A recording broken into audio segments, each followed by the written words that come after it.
Televisió Sant Cugat Vallès U col·labora amb petits músics del món en el projecte Birimangwe, una cançó per Malawi. Un projecte solidari en el que més d'una dotzena d'escoles de Sant Cugat, Rubí i Cerdanyola canten una cançó popular africana i realitzen diverses activitats de sensibilització i cooperació amb escoles de Malawi.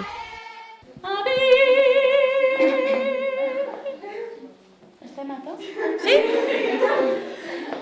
Som-hi, noies. Fem 5 deixonses de silenci i comencem, vale?